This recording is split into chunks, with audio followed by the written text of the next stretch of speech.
जोहार सान को गे सगुंदराम तेहना ब्लॉग रे तो तेहन जपुद जपुद उडुको कना बनगड़ा दा नेल तो तेहन होला अडिगाने दागिया नि तो बनगड़ा दा ओकारे सेटरे का ओना नेल लगी सेनो कना साथे आपे को जतिन देखा तरा पे अरे बाप रे बनगड़ा दा नेलिन चला कान तहन हाते नेलते आले बागे भीतर गे बनगड़ा दा बोलो यू कना नि नेल दाड़िया कना पे कुंद्री को बेंगाल को पुरई को माने जते सब पनीपरिबा नडले रहोले तहे पूरा झोतो उनुम चाबा का बस खाली कुंद्री ते झाटा चितान रे मेना खातिर ते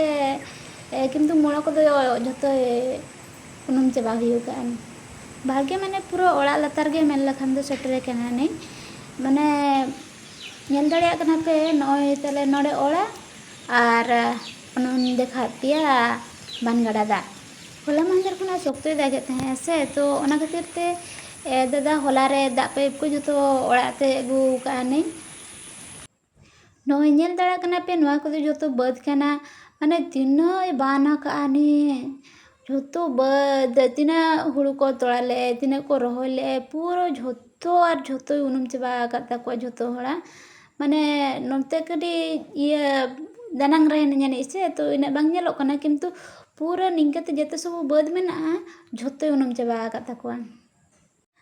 नितो दो आर मिदसेन बनगड़ा दा नेल ले सेनो कना onte ओका सेने सेटरे का तिनाते बांगा चलो देखिबा नंतना बनदा ओका सेने सेटरे का लाटो तहे कना ना करे सबको मरंग जगह लगे नेलिया माने चलका कना दा मरंग के उडुकवा बाहे हने चलका कना माने चलका दा दो का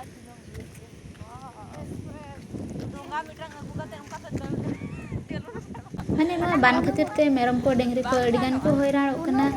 ओकारे को अतिया जोमा को चेत उनको हाथ चेत को चिके हो रे जहां के घास को न्यामिया उनको को जम बड़ाइया दो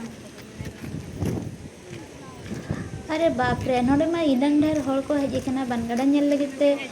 तो चलो नेलाबोन अब हो